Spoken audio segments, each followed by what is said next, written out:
like I've done so much training in my life. You know, like as an employee, you go through so much training. Like, oh, here's here's our competitors. Here's the landscape. As a marketing person, here's how to manage people. You go through so much training in your professional life, and I wanted to ask you actually, like, what is like one training that you've been like, I was actually like worth my time. Sometimes you sit in some of these trainings, and you're like, I don't know about this one. But has there anything been in your life or even your personal life that you've been like, that was worth my time? It's a great question. I 100% think the Sandler sales training is the most important training I've gone through as a professional. I started my career in sales and truly believe that like every professional should go through Sandler sales training, because whether you're in marketing, whether you're in sales, whether you're in finance, your job is communication, right? You're speaking with people, you're trying to understand their needs, you're trying to educate them, you're trying to influence your own perspective. So yeah, that was by far the most impactful training I've had. We didn't plan this because we actually offer the Steve Weil training, and it is based off the Sandler sales training. So if you're interested, support at gethearth.com. Email us or talk to your rep. But yeah, I mean, I all I've heard is good things about Sandler. Mine is Dave Ramsey, man. I think he gets like he gets a bad rep sometimes. Mm, It's like, oh, he's too old school, or he doesn't right. understand. But there's so many things that I've taken. Like my wife and I bought this house after we took the class. You know what I mean? Like they're Yeah. like I literally wouldn't have this. Dave Ramsey this is a testimonial. No, but Yeah. you know what I mean? Like there's I've never had anything in my life that I've like had in a training impact my personal life so deeply. And the reason we're talking about training is because this week we're chatting with Joe Person of GoTimeSuccessGroup. They're a business consulting and technical training company.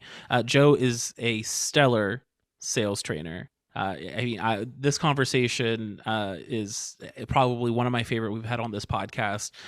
We've discussed what's keeping businesses from realizing their sales potential, how to sell specific customer types, which is like super interesting, and then the importance of following up. And that's not all we talk about. There is much, much more. But we hope you enjoy this conversation and enjoy.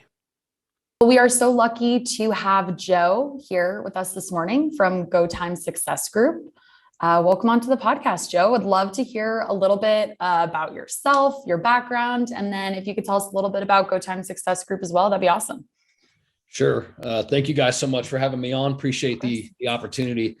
So my name is Joe Person. I work for a company called Go Time Success Group. We are based out of Hurst, Texas. We are a training facility and a consulting organization, mainly inside of training for the trades. We have some fundamental classes that we have set up. We have a build a tech class, an install class, and a sales class, which I'm fortunate enough to be the instructor of. A little bit about me, my background, my whole life, all I've ever done has been in some level of sales, business ownership, or some style of customer service. Early on, even fresh out of high school, I started a business in Tampa, Florida, in the marine trades. So very quickly, I did something back then that a lot of contractors do nowadays. I found a niche in providing same day service.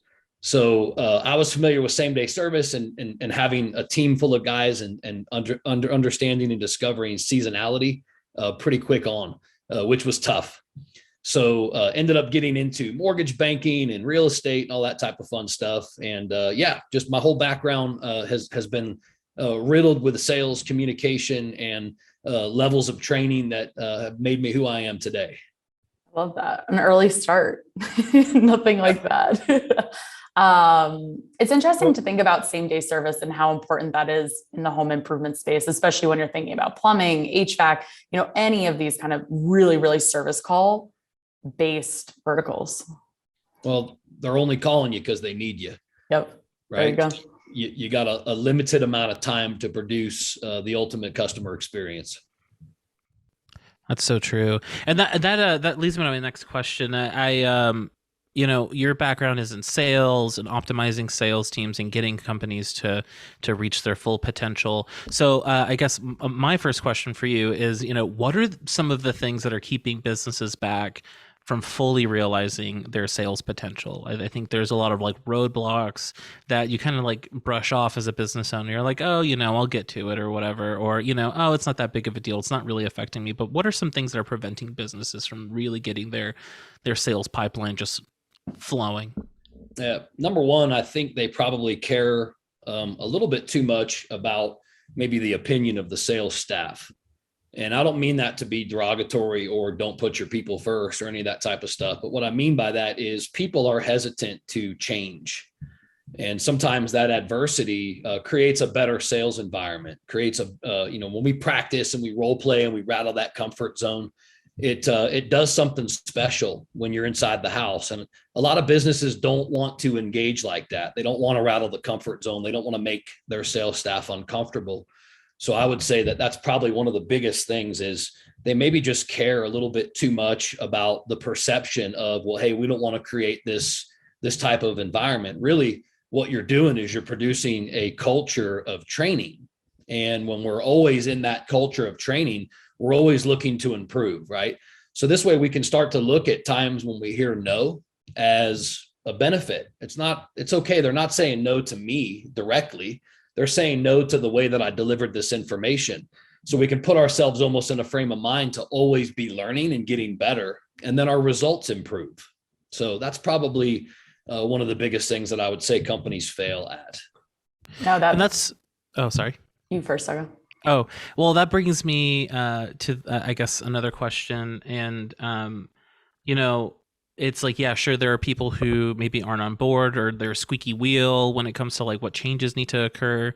But also you have the other side where it's like, it's hard to find people to join your organization, right? Like, it's like, it's, what are they calling it? It's like it's like labor. Like a labor shortage. Yeah, there's a labor shortage, right? I was trying to find a fancier way of saying it. I guess I'm nuts, but yes, a labor shortage, and so it seems like employees have the power right now, right?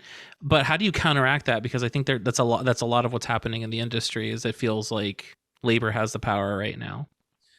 I counteract that by saying that that's your mindset, and if you believe that we have a labor shortage, and we're going to have one. If you don't believe we have a labor shortage, then you're going to hire people, you're going to find them, you're going to find talent, you're going to train them for what you want, you're going to make them into superstars. So I think that kind of plays into almost maybe even some of that limiting effort or that lack of care or concern for training to these business owners. And I think if you lead your sales organization with that training first mindset, you're going to attract the right type of employees, because you're going to attract employees who are willing to do role plays, who are willing to put themselves outside their comfort zone, because they know that they're coming into an organization that's full of training versus coming into an organization where you're like, here's a script, you train for one day, go out in the field and good luck. Yeah. And people actually produce better results under some level of guidance. Now, I don't want what I said to be taken out of context. And I don't want anybody to think that, hey, that we might not have a little bit of struggles finding mechanically apt people that don't have a criminal record that can go into the customer's house and produce these amazing results. I get it. But the point is, if you believe that there's a shortage, there will be. And that mindset goes into how we manage our staff. If I'm going to sit here and woe is me and believe all the negative aspects of life every day, come on, I'm not going to be able to lead a team full of successful people.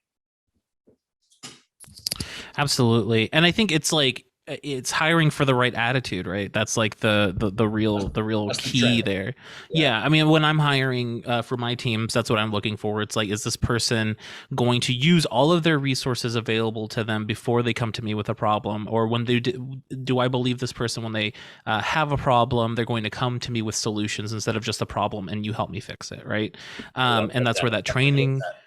that training comes in, right? That like, hey, give them the tools to be able to go and do the job for themselves, give them a sense of ownership, accountability. So at the end of the day, they feel like they're actually making a difference. They're doing work that that fulfills them, right? Because as the workforce gets younger and we get the millennial and Gen Z people in, they're Yep. trying to find work that, that empowers Feels them, good. or Yeah. that feels good. Yeah. Yeah. And there is so much feel good in home improvement. I think it is one of the industries that I don't think it gets enough credit for the feel good in the industry, because you are going into people's homes, you're solving their problems, you're fixing their property, like you're giving them like the project of their dreams. There's so many things that are possible in home improvement that is like feel goody, right? Absolutely. Totally But agree. how do you find that it like that enthusiastic, that like good attitude? Like if someone doesn't know how to find it, how would you give them some advice on that? So I would say look outside the norm. Like right now, we look to hire HVAC technicians. We put an ad on Indeed, maybe even on Facebook jobs, and we say hiring HVAC technician and must have 3 years of blah, blah, blah, blah, and all this stuff, right? These qualifications that maybe some people don't have. So what one way that I did it, I was successful with it, was I went and set up at job fairs and I tried to recruit people that were not in our trade. Because like you said a minute ago, we can hire for the right type of attitude, and we can train them on the aptitude. I know some trades, this takes a little bit longer, like plumbing and electrical, but in HVAC, which is my background and what I'm familiar with, it's pretty quick. I can get somebody into a truck and make them pretty dangerous pretty quick. Right. Especially if you're leading with that education message, because when they come on board, it's not like, oh, here, like, figure it out yourself. It's here, I'm going to give you all the tools to be most successful as possible. And it's not just going to stop after that initial piece. We had a really interesting conversation with a large roofing company in Austin that actually talked a fair amount about when they're communicating price changes to their techs. And that's a huge piece on education. How have you seen organizations that you've been working with, as we go through inflation and supply chain issues, how are they working to communicate price changes to their sales team in an effective manner? They're working backwards. They're using transparency. So if I can take my costs and couple in everything that has affected my costs, then doesn't it just make sense that the retail price or the price that we charge as a contractor has to change? So we work backwards. We do transparency exercises. We show the technicians, we almost even get buy-in from them because they see, oh man, I didn't realize that's increased that much. Absolutely. What do you think would be a good way to rectify this? Oh man, you got to increase your price. Oh, you think that'd be good? You think you could sell it for $69? Oh, heck yeah, man. Especially seeing how much it costs now. Oh, okay. Well, now it's their idea. Right? Totally. So I don't even have to ask them Yeah. buy in. They just bought in themselves. Right. Because they sat there, looked at the math and were like, okay, that makes sense. No, I think that's so, so important. And this is not on the same topic kind of as this, pricing and inflation, but I think another part as you're thinking about training, HVAC technicians and sales reps, part of the education piece I know for you guys at GoTime Success, and something I really believe in personally, is really being able to identify homeowners' profile and pain in the first, 10, 15 minutes of the appointment is so, so, so important. What are some ways that you teach the contractors that you work with on best practices for identifying that pain early on in the conversation? So we actually, I'm a DISC trainer. So the DISC profile is used by, some of the largest organizations in the world, John Maxwell organization, Dave Ramsey organization, Keller Williams, largest real estate company in the world as of now. I'm sure that could change at some point. This is on record though. But they all are familiar with and utilize attributes of DISC. So we teach DISC personality, which is, the driver style, the influencer, the compliant type, the secure, the S, the saver. So we spend a lot of time, teaching technicians, managers, CSR staff, really anybody that faces the customer, things to look for. Really the best way to learn about these things though, is truly to learn about yourself. So we give all of students that come through our class, especially my sales class, a DISC assessment. And, we allow them to see and recognize things within themselves. Once they kind of believe it, and they're like, wow, this thing kind of hit, pretty close to who I am. Then it's a lot easier for them to start learning about others. So that's how we do it. We teach them a lot about themselves so they can really start to see and mirror how they should act around others. What's your disc letter? Do you know your disc letter? Absolutely. I'm a DI. Ooh, so am I. We're both DIs. Yeah, Right. I'm heavier on the influencer side. Sarah, this is like kind of an aside. I was just kind of curious. Sarah, do you know your disc letter? Yeah, I'm a D. Ooh. Ooh. Lots of drivers on this call. 3D, jump on a call to do a podcast. Yeah. No, but I mean, DISC is something that I think can be used if you're in sales, customer service, really even just in a modern workplace. It's such a great way of making sure that you're tailoring your message properly. And I think when we look at, HVAC and other service verticals that could be really, really price sensitive, a lot of homeowners were like, I'm just going to go with the cheapest price. Like, that's what I'm looking for. I'm out here trying to find the cheapest price. If we're able as HVAC salespeople and, technicians to actually pitch to the homeowner and the value prop goes beyond price, I can imagine that helps your close rate pretty significantly. Yeah. So the biggest part and the biggest impact on personality profiles is almost the non-selling type of approach, right? It's some of the verbal things that we say. It's actually what I teach on and what I teach in my sales classes. We teach you how to speak your customer's language, and I'll give you kind of a basic example. We pull up to a service call and there's a man or a woman out front, with his or her arms crossed. And as soon as we get out of our truck, they're like, well, it's about time you got here. And we're like 15 minutes early. That's probably that bold, that decisive, that direct style personality, right? I don't want to get out of the truck and start wasting that person's time, knowing that they don't like to waste their time. Their time is very important to them. Maybe I could almost honor their time. Hey, I can tell you're the type of person that doesn't like to waste their time. What do you say we head inside and get started? Right? Just saying something super basic like that, the customer starts to feel this level of calm around you because you're speaking their language, right? If I pulled up and started talking about all the, blinker fluid and flux capacitor and all this other stuff, they'd be like, whoa, what are you doing, man? I don't got time for this. Let's go, buddy. I got to be out of here, man or woman, right? Because that's how they're wired. So that we need to tailor, like you were saying, the way that we present ourselves to people, because there is differences. Sometimes they're subtle, but there is differences in people. And based on the way that you communicate your message to them, kind of really almost depicts the outcome, right? If I can do all of this stuff up front, make you feel comfortable, confident, strong with this decision because I'm speaking your language, don't you just feel right about this decision? We don't, it's just a level of communication. It doesn't go to a kind of a chintzy sale, right? This isn't really sales. This is upper level communication. Yeah, it's like delivering that value. This question popped into my head because I'm married, and so sometimes you got two decision makers in the room, and they may have different personalities. So, say my wife, I think she's a secure. We both worked at the same place and did these personalities. So I think if I remember correctly, she's a secure.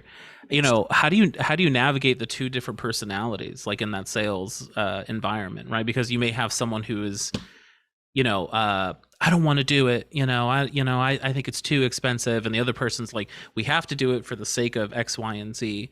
How do you navigate that difference? I find out who the actual decision maker is in that decision. And sometimes that's not by, being this, loud, direct person of like, all right, who am I sitting in front of? Who makes the decision? Sometimes it's not that at all. It's asking basic questions like, so how much was your power bill last summer? Right? If a husband or a wife has to lean on their spouse for that decision, chances are that person that's stroking that check, that's writing the bills, that might be, having a little bit more to do with, if I hear something come out like, oh, I have no idea, you'd have to ask my wife or you'd have to ask my husband. Oh, well, is your husband here? Yeah, he's upstairs. Okay. Well, it's pretty important that he be involved in these questions and in this process. So is there any way we could get him to come down? Right. So I'm kind of qualifying a little bit better, maybe even a little bit different to understand who the decision maker potentially would be in that conversation. And then I'm going to try to understand their personality type, their profile, and then I'm going to respond and treat them accordingly. Right. And you're correct. My wife is the one who signs the checks, and Good job. That's why you're yeah, still married. that's why. Yeah, I'm just like, good job. Hey, sweetie, good job signing that check. Love you. Thank you. I didn't want to deal with it. Fully. No, it's so important to make sure that you're talking to the right person, the right style. And during the first call, you go out, obviously you can have a fantastic conversation. You can have the best kind of meeting in the world. And then at the end of it, you get I got to think about it. I need to, look at my finances. I need to understand what my financing options are. And I know that something that it plagues the home improvement industry is follow-up. So what's something that is missed currently in the follow-up of most salespeople you see, whether it's HVAC, plumbing, remodeling? What are they really missing when it comes to follow-up? They're missing the follow-up. The people don't follow up. Yep. So right now, average, what's cool in this industry is, running 4 to 6 calls a day as a sales guy. And to me, in my opinion, it's too much, right? I realize guys want to run it and gun it. They want to get out there and they want to get it done. But truly, are we spending enough time with the customer, right, to make an impact? Yeah. And are we actually spending enough time on that initial conversation so that our follow-up can be meaningful?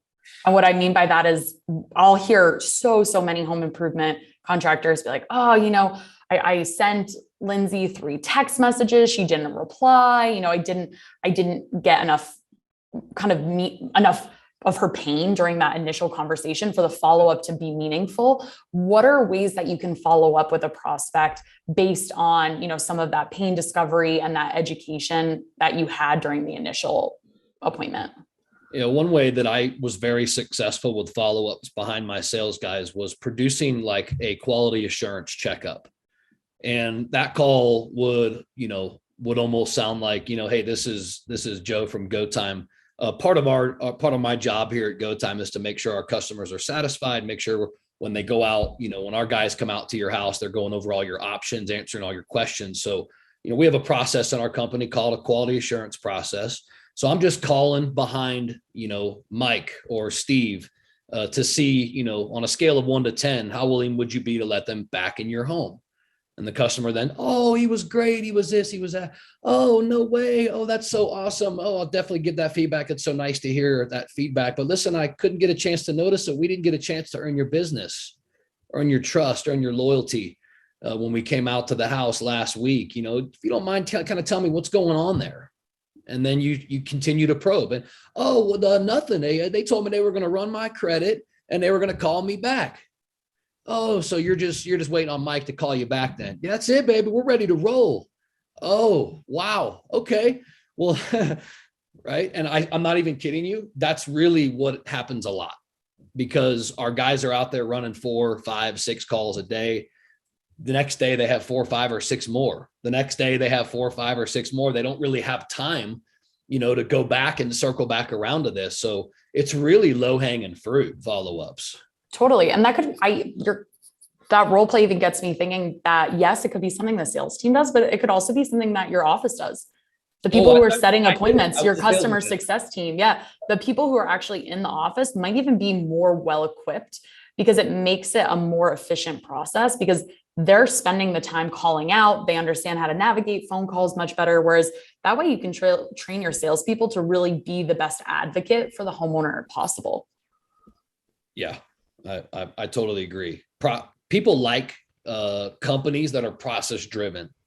So when we have this type of thing, like 3 days, 4 days later, there's this follow up in place. And when we say things like, we're a process driven company, so we like to have this, this quality assurance process in place to make sure that we are going over all your options, answering all your questions, and right when we do that, there's this overwhelming sense of, oh, okay, yeah, that's everything that he said when he was out here, or she. Yep. Everything she said when they were out about being process driven, all that. Now it all comes full circle, because now, and another strategy that we always deploy is the second voice in a lot of closing techniques, right? Involve a second voice. That second voice can be office staff, can be a sales manager, can be a lead coordinator, or whatever that title can be. And look, give them something for their efforts. In most cases, a lot of times these leads are they're not marketed leads. They're set by, technicians, and we go out and there's a bad taste in their mouth for one reason or another. So it takes a little bit of time to get the yes, right? We're also focused on this one call close, which, hey, it's nice when it happens, but when it doesn't, I still want to win. So I need to know a lot of things, right? It has to be a lot of moving parts in our processes to be able to capture like this, because most companies go out there and run that call, and that's the only time they'll engage. If they don't get the yes, it's over with for them and for the customer, right? They'll call back 3 days later because they like the person, and the salesman or the salesperson is like, "Who's this?" Yeah, they're like, I ran 4 appointments yesterday. Which one of the right? What house? What was your address? Oh wow, I don't even remember being there. Like, they're literally, and this is what we deal with. So it's almost, I like to agree with you there. It's probably almost better to have some type of process where somebody else from the company calls, because then you can use those conversations as training. For instance, I didn't get it because the customer said the price was too high. Okay. Well, then we call through this quality assurance process. We're engaging. Well, I couldn't help but notice we didn't earn your business last Tuesday when Steve came out because he said that the price was too high. Oh, that's not what we told him. No, the truth was he tried to pull my credit within the first 10 minutes of being here. And I felt like this whole thing was just this, this downfall of just, it didn't feel right. So I asked him to leave. Whoa, well, we didn't get any of that, right? As a sales manager or as a company, we don't know that our guy's out there doing that. So without that level of follow-up, potentially even having a second voice, we wouldn't learn it. And getting the feedback from the customer allows you to help train your salespeople, right? Because it's tough when in this industry, because I think about, when you're selling over the phone, or when you're selling, in person, but your sales manager's with you, it's a lot easier to give feedback because they're there. They're on every single call with you. They can pull the call and listen to it. Whereas a lot of technicians or salespeople, when they're in the house, it's just them selling. And a lot of the time their manager isn't there, and you don't really know he said, she said. So having that insight into what the customer is actually thinking and feeling can inform how you train your staff, and what type of staff you send to what house, dependent on what their strength is as a salesperson. I used to love that kind of stand in the mirror conversation. Hey, last Tuesday you ran this call. You told me that you left because the price was too high. When I called the customer, here's what I heard. Guess what else happens now? They stop trying to give you that line of BS, right? They know if I go to stick my hand in the cookie jar and my wrist gets slapped, I'm probably going to look around before I stick my hand in there next time, because I know the slap's coming. So it's the same for them. If they know I'm following up behind them, and they know I have a process in place to catch them in every aspect of it, including to benefit that customer experience, they stop the BS, and it betters everything. And they get on process at the end of the day, because they know that if they're not on process, it's going to find out. The call center is going to find out, and it's only going to continue to kind of hurt the down funnel metrics. That's it. Do you think the one call close is dead?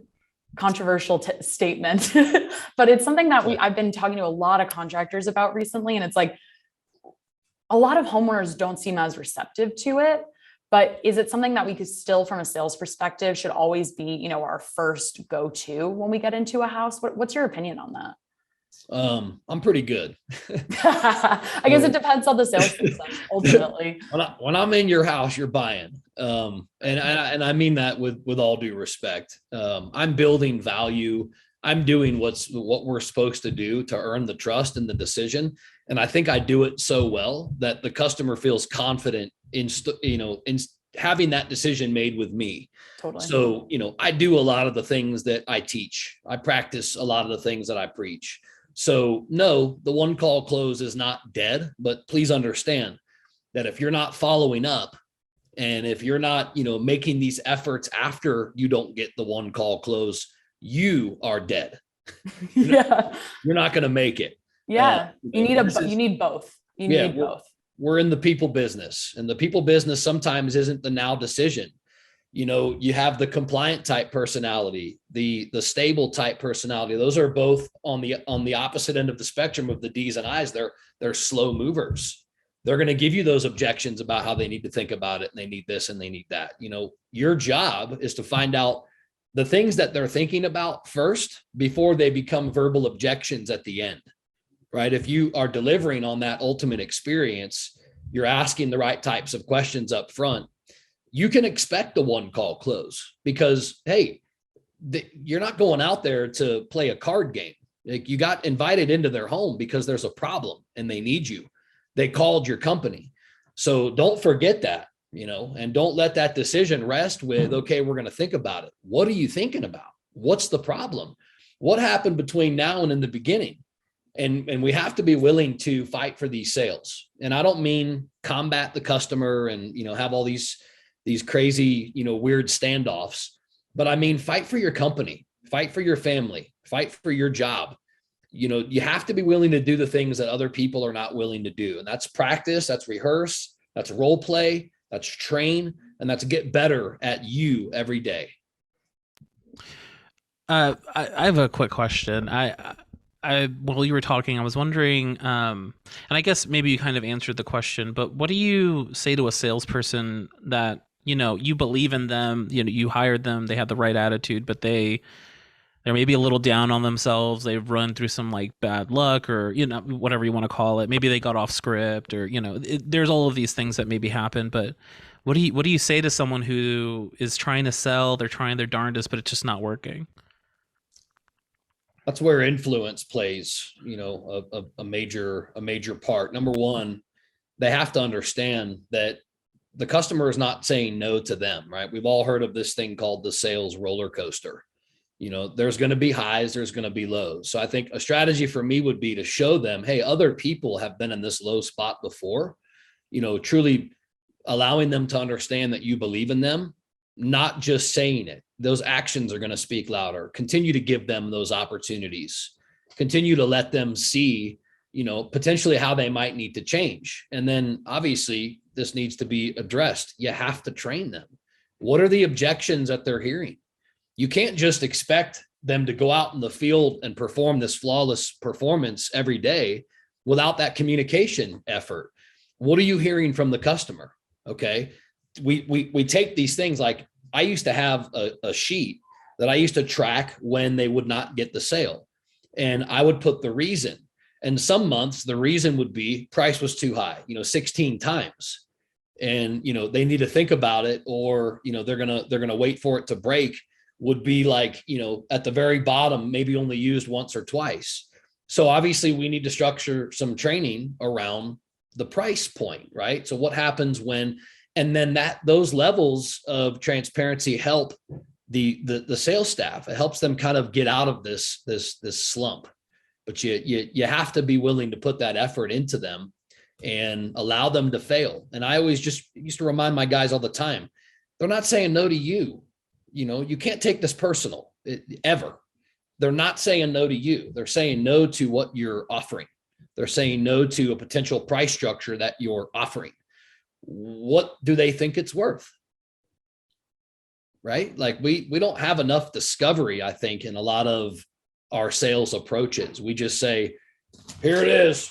Choose which one of these options that works best for you. And then the first one to talk loses. Come on. Get out of here with that. I'm sorry, say that. I was going to say, I'm going to talk, and I'm going to talk, and I'm going to talk, because I'm speaking your language. The more I talk, the more comfortable you become in your decision. And that's where a lot of this personality training can really benefit these guys running into the calls. I think there's like a lot of, to me, I think the theme that sticks out is like patience. Either if you're running the team, if you're on the team, it's like, you're not going to, there's no silver bullet, right? The question is the one call, what is it? One call sale done. Like, people may be concerned about that because they want to get those sales done as quickly as possible. But we talk about this a lot, but in the age of the internet and everybody trying to educate themselves and trying to find the best price for the best value and all this stuff, like, you are competing not only against yourself, and you're not only just having that conversation with that homeowner, but you're also having that conversation with every bit of research that homeowner has done, every other person that they've talked to about the job. Like, there's so much that is now like saturating that interaction, whereas maybe before it didn't. So I've got something for that. Average salespeople go into the house and they problem solve. And that's what they're taught to do, right? Let's problem solve. My class and what I teach is problem finding, not problem solving, because I know that one of the most effective ways to move others is to find things that they don't know is wrong themselves and educate them on it. That's how we build trust. That's how we build customer for life. We don't go in and just, find the problem and give them the solution and choose which one fits your budget. Like, you're right. That's too fast.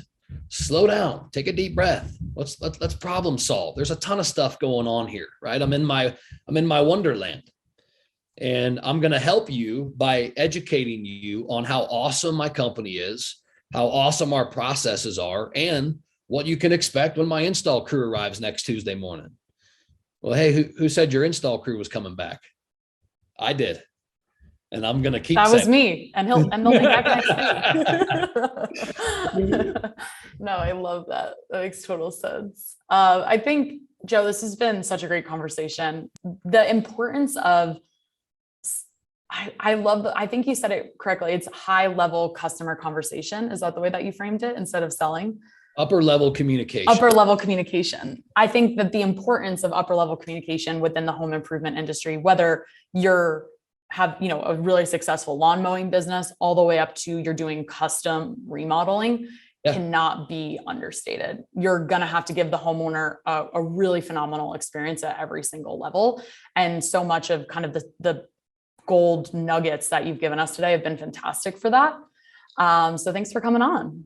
You're welcome. Thanks for having me. I think that's what separates my sales class from a lot of other ones is I'm a non-sales selling coach. Right. I don't teach you tactics, responses, and cheesiness. We talk about professional persuading. We talk about convincing. We talk about influencing. Those are levels of upper level communication. So yes, thank you for having me. Of course. The opportunity to talk to you guys. No, yeah. Thank you so much, Joe. And if you want to learn more about Joe and all of the fantastic coaching they do over at GoTime Success, go ahead and go to GoTimeSuccessGroup.com or shoot an email to the super team at GoTimeSuccessGroup.com, and they'll get back to you right away, book out some time, and help you get your sales process rocking. So thanks again, Joe, and have a great rest of your day, everyone.